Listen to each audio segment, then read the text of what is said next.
மதுரை மாவட்டத்தில் ஜல்லிக்கட்டு போட்டிகளுக்கு இன்னும் சில தினங்களே உள்ள நிலையில் மதுரை சுற்றுவட்டார பகுதிகளில் காளைகளை தயார்படுத்துவதற்கான பயிற்சிகள் தீவிரமாக நடைபெற்று வருகின்றன. இது குறித்து விவரிக்கிறது இந்த செய்தி தொகுப்பு.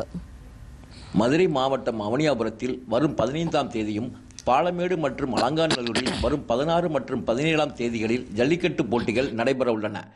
இந்நிலையில் ஜல்லிக்கட்டு துவங்கிட சில தினங்களே உள்ள நிலையில் மதுரை மாவட்ட சுற்றுப்பகுதிகளில் காளைகளை வளர்ப்போர் ஜல்லிக்கட்டில் பங்கேற்கும் காளைகளுக்கு சிறப்பு உணவு மற்றும் பயிற்சி கொடுத்து காளைகளை தயார்படுத்தி வருகின்றனர். ஜல்லிக்கட்டு போட்டிகளுக்கு தயாராகும் வீரர்களைப் போலவே ஜல்லிக்கட்டு காளைகளையும் தயார்படுத்த வேண்டியது அவசியமானது என்பதால் காளைகளை வளர்ப்போர் இந்த ஜல்லிக்கட்டு நேரங்களில் காளைகளுக்கு வழக்கத்தை காட்டிலும் கூடுதலான சத்தான உணவுகளுடன் தினமும் பயிற்சியையும் வழங்கி வருகின்றனர். அதற்காக ஜல்லிக்கட்டு காளைகளுக்கு வழக்கமான தீவனத்துடன் பருத்தி கொட்டை அதிகமாக வழங்கப்படுவதுடன் பலதானிய பருப்பு, பச்சரிசி, தேங்காய் ஆகியவை சிறப்பு உணவாக வழங்கப்படுகிறது.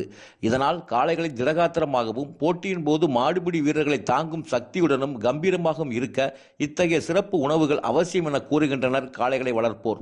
பொங்கல் வரப்போகுது அப்படின்னா ஒரு மண்டலத்துக்கு நாங்கள் எப்படி மாலை போட்டு விரதம் இருப்போமோ அதே மாதிரி ஜல்லிக்கட்டு விரதம் நாங்கள் ஸ்டார்ட் பண்ணிடுவோம். மாடுக்கு எக்ஸ்ட்ரா உணவு, பயிற்சி, நீச்சல் பயிற்சி, நடைப்பயிற்சி, மண்குத்தல் பயிற்சி, அந்த பயிற்சியெலாம் கொடுக்கறது போக நாங்களுமே விரதம் இருந்து ஜல்லிக்கட்டுக்காக ரெடி ஆகிக்கிட்டு இருப்போம். சரி, இவங்க நம்ம வீட்டில் இருக்கிறப்ப இவங்களுக்கு வைக்கோல், புல் போடுறது, அது போக தண்ணி வைக்கிறது தவிடு தூசி போட்டு. இதே ஜல்லிக்கட்டு காலம் வந்துருச்சு அப்படின்னா கொஞ்சம் தேங்காய் துருவல், மண்டவெல்லம், கம்பு, சோளம் அதெல்லாம் வேக வச்சு உணவில் இவங்களுக்கு சேர்த்துக்குறோம். நாங்கள் கிட்டத்தட்ட ஒத்தரா மலை மாட்டிலேருந்து 7 கண்டு எடுத்துகிட்டு வந்தோம். இன்றைக்கி 7 கண்டில் நாங்கள் இப்போ 3 கண்டு 3 மாடு வீட்டில் வச்சுருக்குறோம். ஏன்னா எங்களோட இது ஒரு சந்தோஷம். எங்களோட பாரம்பரியத்தை நாங்கள் வளர்க்குற மாதிரி இன்றைக்கி அடுத்த தலைமுறைக்கு கொண்டு செல்றதுனால எங்களுக்கு ரொம்ப ஜல்லிக்கட்டு மேலே ரொம்ப ஆர்வம் இருக்குது. நாங்கள் ஒவ்வொரு ஜல்லிக்கட்டும் வந்துருச்சுனாலே விரதம் இருந்து நாங்கள் மாட்டுக்கு என்னென்ன தீவனங்கள் கொடுத்து, சத்தான உணவு கொடுத்து, நீச்சல் பயிற்சி, மண்ணு குத்துற கொடுக்குற பயிற்சி, நடைப்பயிற்சி எல்லாம் கொடுத்து நாங்கள் மாட்டை தயார் பண்ணுவோம். மேலும் ஜல்லிக்கட்டு காளைகள் வேகமாக ஓடுவதற்கும் இழப்பு ஏற்படாமல் மூச்சு பிடிப்பதற்கும் பயிற்சி தேவை என்பதால் காளைகளை தினமும் நீர்நிலைகளில் நீச்சல் பயிற்சி, நடைப்பயிற்சி, மண்ணை குத்தும் பயிற்சி ஆகியவையும் வழங்கப்படுகின்றன.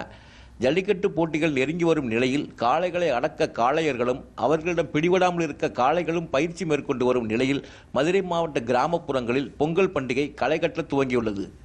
டிடி தமிழ் செய்திகளுக்காக மதுரையிலிருந்து எஸ். ரகுராஜா.